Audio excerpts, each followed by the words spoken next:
Ladies and gentlemen, welcome to Insurance Town. I'm the mayor, Heath Sheeran, and the host of this podcast. Guys, I've got a great one lined up for you today. This episode is sponsored by my friends over at Smart Choice, the fastest growing agency network for a reason. With over $11 billion in written premium, 10,000 agencies across the country working with them. Both carriers and agents love working with them. InsurTech vendors love working with them. MGAs love working with them. Why wouldn't you? Go to smartchoiceagents.com. Whether you're looking for just a market or two, or you're looking for a whole slew of markets, or you're struggling to find a good market in this hard market. That's a lot of markets. Guys, go check them out, smartchoiceagents.com. Also, my good friends at Canopy Connect. I love working with Canopy Connect. They've been with me since the jump, and you're going to love them too. If you have not reached out to them, what are you waiting on, guys? They take care of so many things for you in the intake process, in the customer journey, the onboarding. They are the one-click solution to getting the deck pages you need to quote your prospects. And not only that, but you get loss runs now and driver's lists, and anything you could find on a deck page, you're going to get it really simply. Guys, go to check it out. Use canopy.com/Heath. Also, my friends over at Olde School Marketing, a new school approach to an old school way of marketing with direct mail. Handwritten direct mail pieces right in front of your clients on a drip style method that keeps your phone ringing all the time. Guys, you're going to want to check that out. oldschoolmarketing.com. Guys, sit back, relax, and check out this amazing conversation with my good friend, Keith Harrison. Keith Harrison, what's going on, brother? How are you? I'm having some fun, Heath. How about yourself? All good? Yeah, man, I love it when you have some fun at work, right? Hell yeah. If we're not having fun, what are we doing here?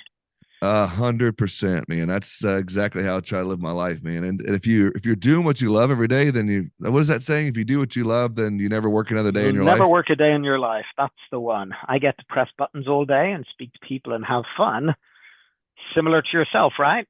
Oh my gosh, yes. And I absolutely love it, man. I'm so glad we've connected recently, and I'm glad we're getting to do this together. And so it's interesting. I can't wait to hear your story, because as I've, been stalking you a little bit on LinkedIn and seeing what you're doing on, the social media channels. It's interesting to me. And so I can't wait to get into, especially me having that sales background and working with some of the top CRMs in the world. And so it's be fun. So talk to me a little bit. Let's take a walk down memory lane. And why don't you tell me a little bit, tell the audience a little bit about, who you are. Give me 2 or 3 minutes of who you are and where you came from, and what led you to doing what you're doing now. So I grew up in sunny Ireland, and initially I was in the retail world. And if everybody knows their history, 2006, when it all came down, I said to myself, okay, let's move into sales where we're not carrying hundreds of thousands of dollars worth of stock that we're in trouble with. So that's the quick answer to how I got into sales. And I started off back in the day do you remember when broadband was like a big box that you used to go around and do door to door? That's where I kicked off right back then. A few years later, Europe went belly up all over again, 2012-13. So between the beautiful weather and the beautiful economy, I sort of said, forget this, hopped on a flight, kept moving my way over, ended up over Tel Aviv way, beautiful sunshine, high-tech central, got myself into the high-tech world, got a job on the international circuit, got a car, found a wife, got a motorcycle, been living the dream ever since. So that's sort of the quick answer to what got me into sales, and then just went from one thing to the next. As a sales professional, sales is all about processes. And I tried to explain that people sort of miss the boat in a CRM. They think the CRM is some tool that you've got to invest in and spend all this effort to get to work. And it's a drag and it's a pain in the ass. And it's like, look, if you really want to get good at sales, okay, you need to get good at your processes. Before the call, what's your 6 things that you do? After the call, what's the 6 things you do? During your nurturing, what's the 10 things that you do? Excellent. Let's put those processes, sequences, email templates, everything into our CRM along a pipeline that we can actually work stuff. And then every single day, we're never going to miss a lead. Let's get better at our processes and what we do. So Heath, I said I'd explain it simply to you. How did I get into CRMs? I got into CRMs because I was a sales guy for so long. And by default, I needed to get good at it to get better at sales. And now the next evolution is just helping other companies get better at sales by fixing their CRM. So that's what I'm doing now, and I'm having a blast with it. So Keith, when I love when people say they're sales professionals, and that's, where you lead the conversation, and I think no matter if you're selling a widget or if you're selling a CRM or if you're selling cars, insurance, it doesn't matter. I think there's something special about salespeople, and they just have a different, a different gear, and they think differently. What was it you feel like, even early days, back in the broadband days, or I remember dial-up days, and I remember even before dial-up days, before I even had internet, knocking doors and, all those kind of things. What was it about Keith Harrison that made you tick, that made you different, that set you apart from other salespeople that would knock on their door?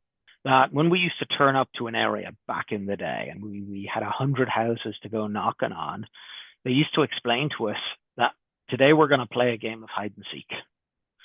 Here's 100 doors for you to knock on. Behind 10 of those doors are 10 people that desperately need what you got. Go find them. Yeah. And it's the same thing in international high-tech sales. Doesn't really matter. Here's 100 leads coming your way. They're all opting in, okay?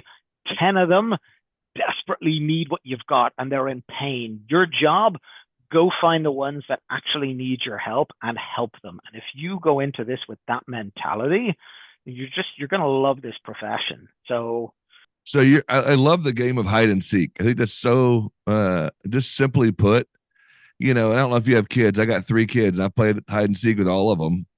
Oh, there you go. Awesome. And I remember growing up as a kid playing hide and seek, or Marco Polo, or, whatever it might've been. I think it's such a great analogy to look at, and I can visualize that now. And I can remember as a kid selling insurance, my dad would drop me off at an industrial park or drop me off at a business park and just be like, all right, go get him, son, and having that mentality. And I didn't have the Google. I didn't have a smartphone. I didn't have any of those things, this was in the early 2000s, before a lot of that, and late 90s. I was like, what am I going to do? So I just had to go in there, like you said, looking for something to provide value. If you're not helping people, again, it's the trick to sales is you're not closing anybody. This is old school, okay? Yeah. This is the way it was. Straight line back in the day. Okay, we've all dabbled in the binary arts at some point through random trips through Barcelona. It's a rite of passage. What can I say? But whether you're selling broadband, whether you're selling cars, whether you're selling high-tech $100,000 SaaS applications, it does not matter. The person in front of you, what do they need? What's going to make their life better? What is this problem costing them? Because if this problem's costing them $200,000, then me offering it for $20,000 is a steal, and they'd be an idiot to say no to me. This is how you want to approach the profession.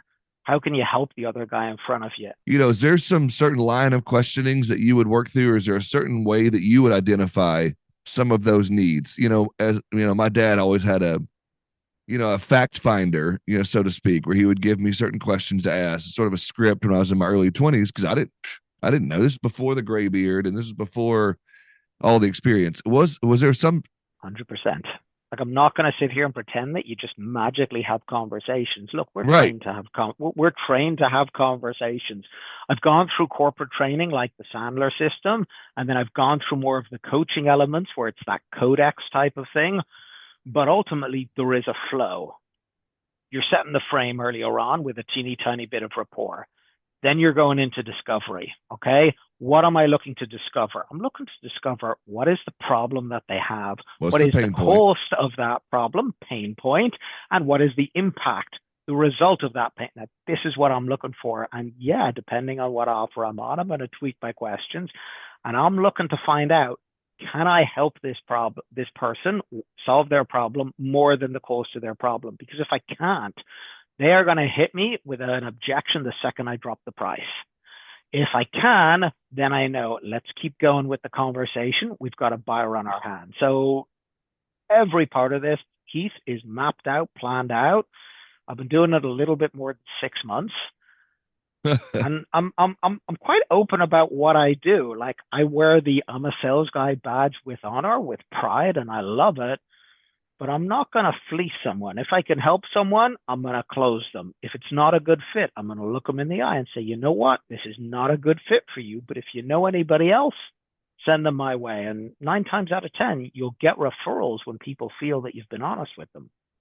Yeah, I had a trainer that I worked with early on in my insurance career.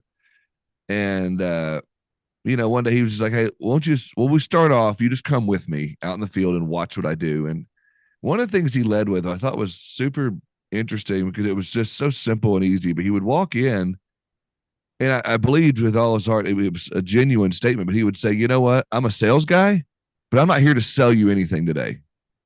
I just want to have a conversation. Do you have 5 minutes? Do you have 7 minutes? Do you have 30 seconds? I don't want to sell you anything. And it's like, I really thought at first when I was 20-something-year-old kid, when I was like, you're an idiot. They're just going to shut you down real quick. As soon as you mention I'm a sales guy, and I just thought in my mind, you got to hide that. You can't let them know you're a sales guy. But he would just rip the Band-Aid off. And then it felt like they would just relax right then. Like, oh, this guy's not trying to sell me anything. And then you just sit down, like you said, and find the pain point, ask a few questions, and be like, hey, and again, at the end of the day, he wasn't lying. He didn't want to sell anything right then and there. His whole goal was get the next appointment. People do business with people they know, like, and trust.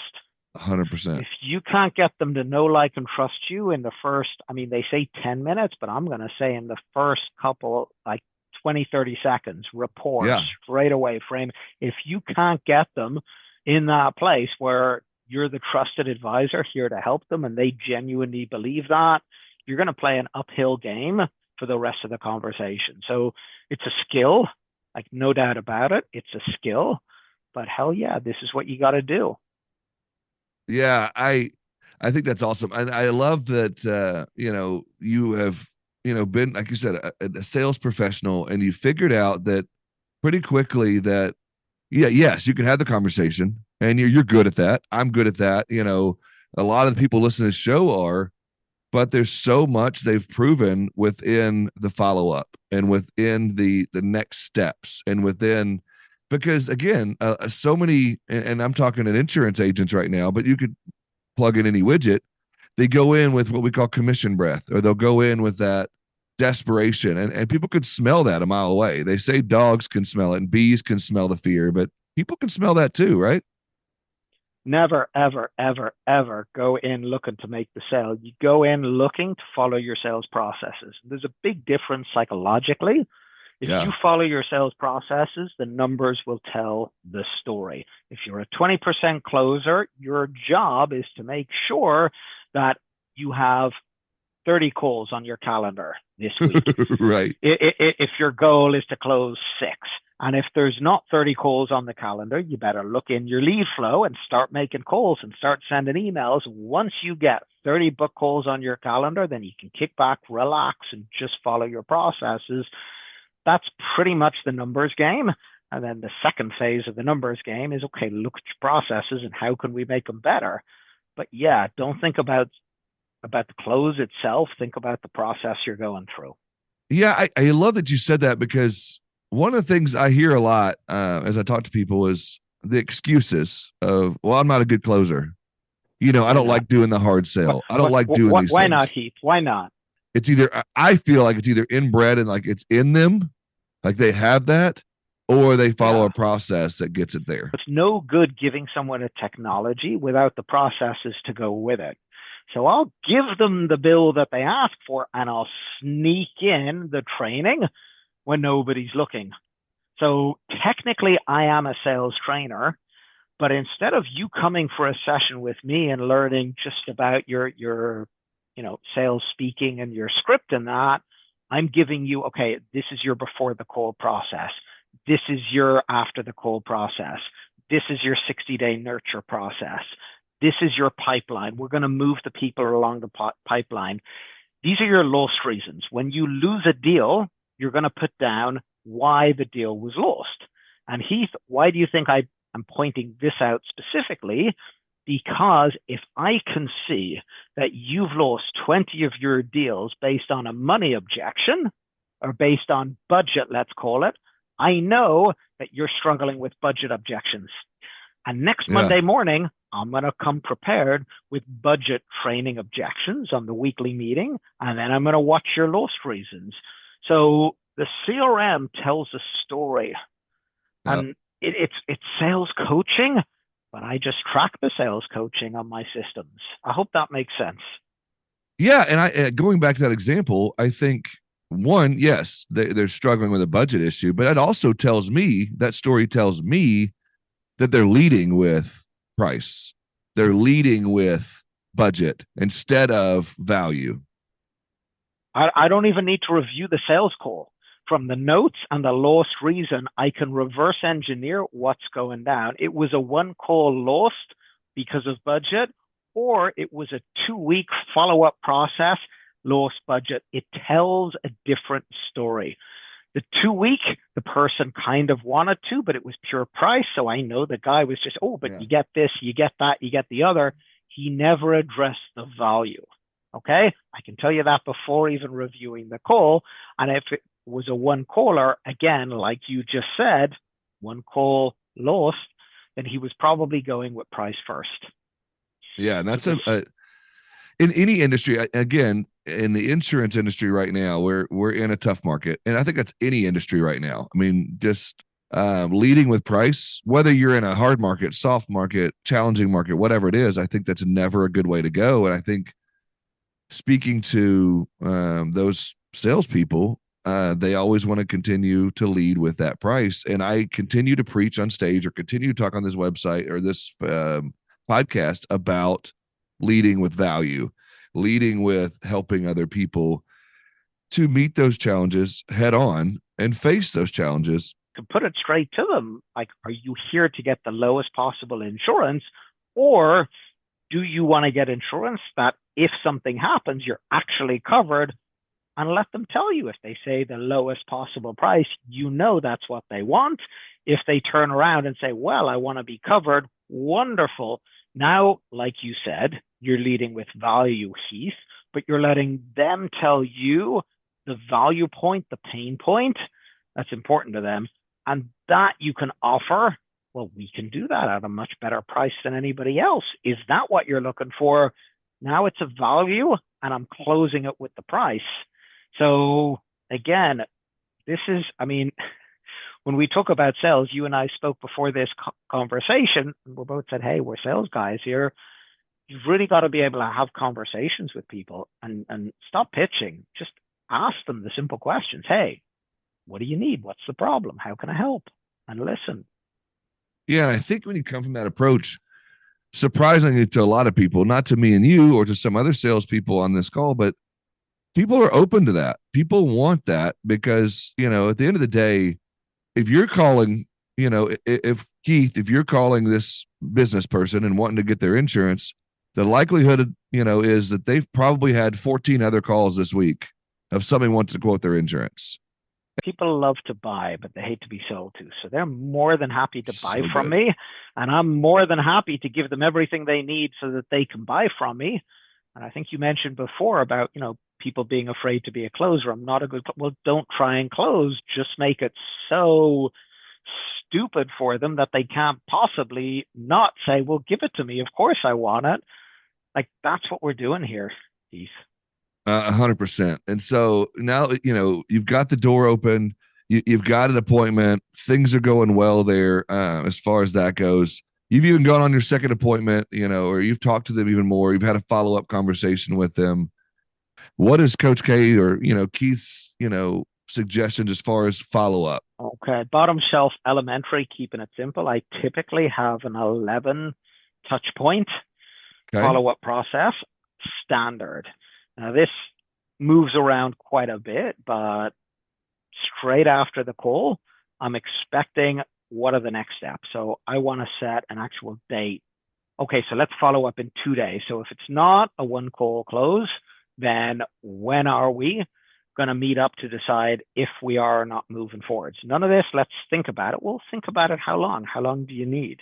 Yeah. I'd rather they just say no to me than 100%. leave it hanging. And I say that to them sometimes. Listen, if this isn't for you, it's okay to tell me. But if this is something that you genuinely want to move forwards with, do your research, check it out. And why don't we meet up in 2 days at 4 p.m.? Would that work for you? I'm going to push them on that.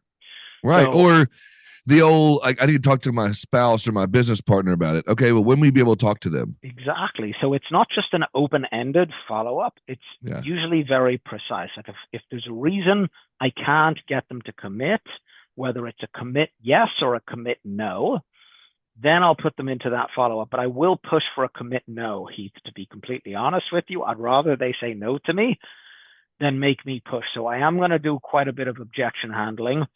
And yeah, I'm sending them an email straight away, sometimes a text to go with it.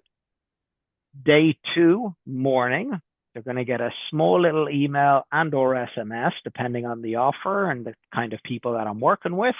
It's just going to be a simple one-liner. Hi, Heath. Any thoughts from our call yesterday? Simple. Just to engage them, just to keep them moving. The day after that, I'm going to send another. This time, I'm going to send a little bit more value, maybe a testimonial, maybe something. I'm just going to start pushing, finishing with a question. Do you have any questions before we meet again tomorrow? So I'm pushing that. Top of mind, I think, is the right phrase. I want to be kept top of mind. I want to be kept engaged. And then the day of, I'm going to send another one. And this one is just going to be one of those bullet points where I'm just going to reframe. This is the value if you move forwards today. These are the pain points. This is what's in play.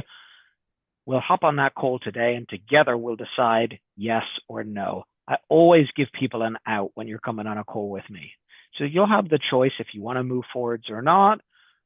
Then we get on the next call. If for whatever reason that doesn't work, I have an additional process, and I'll go right on to that 2-4 week marker. And then if they haven't gone after that point, ghosted, of course, or if they've given me a reason that they're not moving forwards, maybe it's something like, look, now's not the right time. No problem, Heath. Would it be all right if I reached out to you every month or two just to keep you up to speed with what I'm doing? Yes, wonderful. Now they're lost, timing not good.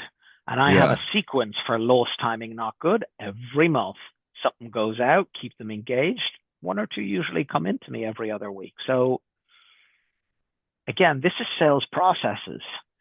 And I think it's good to people here walking through that, because as elementary or as bottom shelf as it might sound, there's a lot of people out there that still struggle with it, or they don't have that system mapped out. Obviously, otherwise you wouldn't have a job. I wouldn't have a podcast. We wouldn't have these things because, people just, I think the entry level guys, the newer guys, they definitely, to them, it's all or nothing on the first call.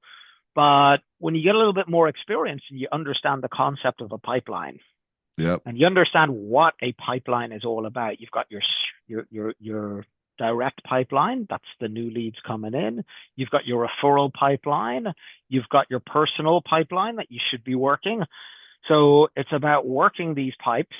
Maybe on the direct line, you're getting 30-40% of your income. That's awesome. Yeah. You're getting another 20-30% on referrals. Well, if you haven't done your job properly and not acted like an ass and gotten too aggressive with them at the beginning, now they're still in your pipe and they brought more people in. So you really got to understand the long game as well as the short game here. Yeah, I completely agree. And so how much of that for you is automated? As far as internally, externally, is it all automated? Do you have calendar reminders? All of it. All of it. Like your sequences can be automated. Now you don't want to fully automate them. You want to watch them and personalize them a little bit. So yes, sometimes I have reminders instead of automation, but the reminders to me are the automation. I don't need to remember anything. I don't need to think about anything. I wake up in the morning. Keith, you got 30 follow-up tasks. Get to it. 20 minutes later, I've approved everything, made my changes, and I'm done. Yeah, and I think that's a good point of, there's so much more than just the automating part of it, or just, set and forget it. Because I think if you do that, yeah, it's going to do the job, but it's not going to do it to the point of, like you said, with that personalization, that personal touch, double checking, making sure, maybe, you didn't enter their contact in right. Maybe you have an email. I've gotten those emails before where my name's in all caps, or it's misspelled because they put in the CRM wrong, or it was in a hurry, You look like a moron when it happens. Absolutely. or the token didn't work and it just says, hey, or like, hey, business owner name, or whatever it might be. And so you've got to make sure that you've got everything inputted right. Your tokens are set up right. It's consistent. And sales companies, sales teams, they're all investing huge amounts of money in lead generation, in getting these great leads onto our calendars, into our pipelines, a lot of money being spent. And then you've got sales teams and salespeople investing a huge amount of money in sales training, so that when they get on these conversations, they can have the conversations and do everything. And then when it comes to the sales process, which is your CRM, everybody's in economy mode. And I'm sort of like, what is going on here? It's kind of like the CRM is the machine that we're all sitting on to drive us home to get the money, like turning up to the Formula One race in a Honda Civic.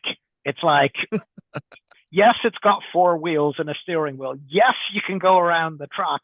Yes, you can get your buddy in the back seat. Yes, it makes sense, but no, you're not going to be winning any Grand Prix anytime soon. This is sort of what I see. I see people using, economy stuff, everybody holding back on it. And like you said, if you make these little mistakes that seem small and you miss these little follow-ups and these little processes, well, guess what? You just lost 2 to 3 sales that week. Multiply that by 4 people on the sales team, multiply that by 4 weeks in a month. Now we're talking about what, 40, 50, $80,000 we've just lost, when all you need is $1,000 or $2 and your CRM will be enterprise level, killing it. So I'm kind of trying to understand, and that's what I'm trying to sort of bring to the industry. I don't see myself as a sales trainer. It's a CRM trainer. I'm training the processes. It's similar, but I know where people are losing the deals. Yeah. If you to your point, if you talk through, I'm a big proponent of Agency Zoom, which is insurance specific CRM. I'm sure you're familiar with it. But, for those that have, the HubSpots, the Salesforces, the, Pipe Drive, all those different ones there, whatever that might be, they all have that entry level, or free version. And it's interesting to me as I'm talking through with clients, or I talk to people, consult with agencies on it, how quickly they move up to that. Oh, I'm gonna go to the pro level now, and then I'm gonna go to the enterprise level. Then I'm gonna go here, because once, and the CRMs are smart to do that, because they know once you get at this level and you see the value and what it can do, and watching those move through the pipeline, and what this triggers this automation and this triggers that. When you move to that bucket, this thing happens, and then they can print the reports at the end of the week or the end of the month or end of the day and say, okay, these 3 producers killed it today by making these calls, doing this, whatever, moving this along. They close these deals. I think that to your point, you can only go so long on the free version, or you can only go so long, in the Honda Civic before you have to move up even to, or the Ford Mustang. And then from there, you got to get up to this. I think there's only so far you can get in the entry level packaging. It's all about the return on investment. You turn up to a sales call unprepared, without a script, no sales training. Do not expect a 30, 40% close rate. You're not equipped to do it. Your marketing team is throwing in cold leads. Do not expect a high close rate, okay? You haven't invested in high lead quality. It's the same with your CRM. If you have not invested in those processes, and it's not so much that it has to cost a lot of money. That's the funny thing. Yes, CRM people are smart because they hold the best stuff back, but it's the know-how. It's very, very easy on a $20, $30 system. Like Salesforce Starter, $25. I don't recommend doing this, but for $25 per user on the world's #1 CRM, I will give you an enterprise level system. And I made a 2-hour video showing people exactly how to do it. It's online in YouTube. It's online in my Facebook.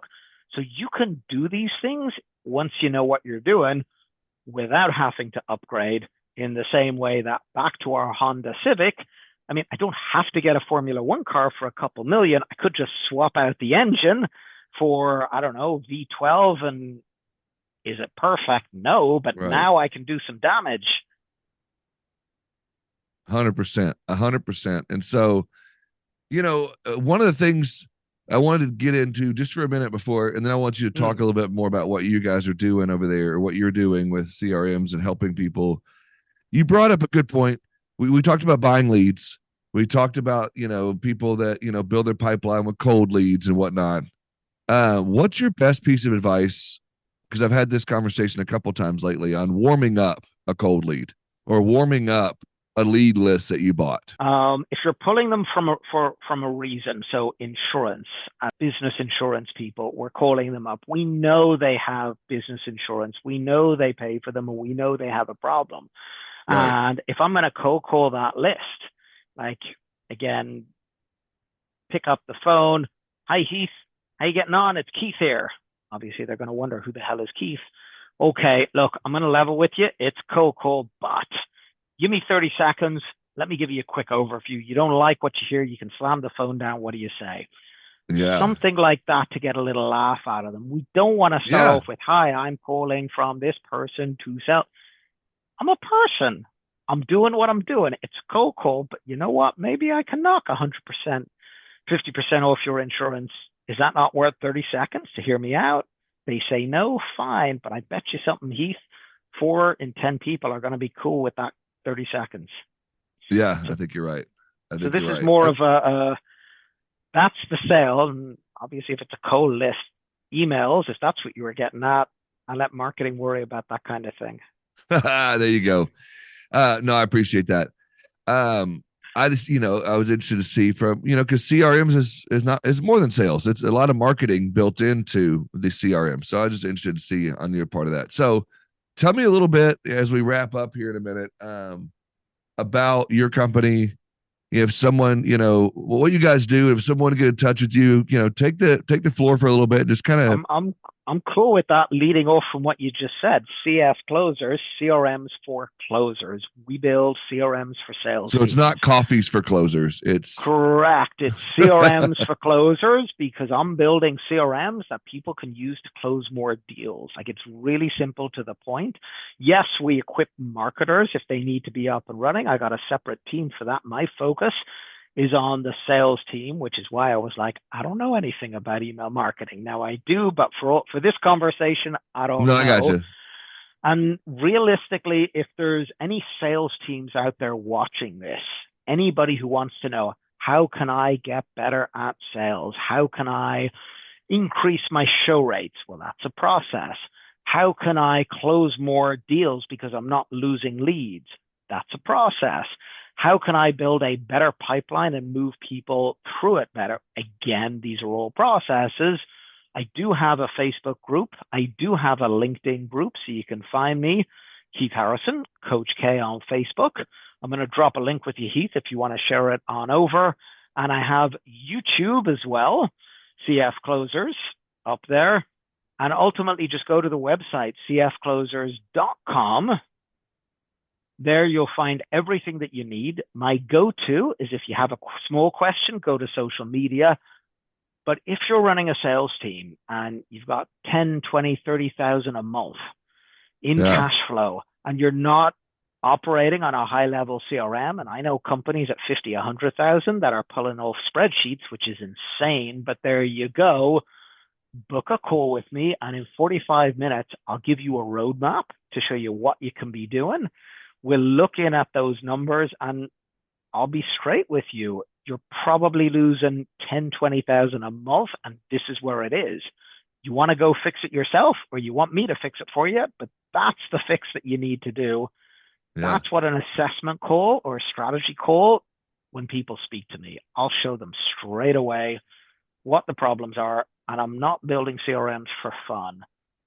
I mean, I am, but professionally, I'm building CRM so that companies can close more deals in that first 30 days that we're working together. And if I don't think I can build you a better CRM than you've got to pull an extra $10,000, $20,000 straight out of the gate, I'm probably just going to say, sorry, I can't help you. Yeah, and you working with some of the biggest and the best and the well-known CRMs out there with, whether it's Agency Zoom, whether it's Salesforce, whether it's HubSpot, whether it's you name it. So if they're listening right now and you've got it, like you said earlier, you've got it, and it's got the four wheels, it's got the steering wheel, but it's not, built to win an Indy 500, or it's not built to win a Grand Prix. You can help them to do that with their existing system. Absolutely. Look, CRM architecture, the same as automotive chassis is an automotive chassis. Okay, what's under the hood? Steering. Does it have power steering, or is it Zoho? That's a nightmare on the UX side. Do the wheels actually move nice and quick, or are the brake pads rubbing off it like GHL? You want to have the power to move, because nothing pisses off a sales guy more than waiting 4 or 5 seconds on a page load when they're trying to go through tasks and they're trying to follow up with people. And as a business owner, this may not make sense to you. And that's kind of the difference between the low-level CRMs that I've mentioned, maybe even the fresh side of things, or the capsules or any of them, versus when you do move over to the Salesforce and the HubSpot. People want to know, well, what are we paying for? Why are we paying twice the amount of money? That's what you're paying for. Your sales teams are going to be able to operate at pretty much 50% more pace. 50% more pace means 50% more follow-ups, 50% more leads taken care of, 50% faster moving items. So it is going to matter, and you are going to notice it out the bottom end on close rates and conversions and revenue. Yeah, I love that. I appreciate you. I appreciate you spending some time with me this morning. I appreciate you addressing my audience, hanging out. I appreciate you coming to my rescue the other night. So that was very helpful. And so I'm having fun here. Yeah, I'm a CRM geek. I'm a sales geek. Anyone wants to talk about sales geeky stuff, look me up. We can do it anytime. There you go. Brother, thank you so much. And I look forward to continuing our conversations, man. Absolute pleasure, Heath. Take it easy. Dude, thanks again. We'll talk soon.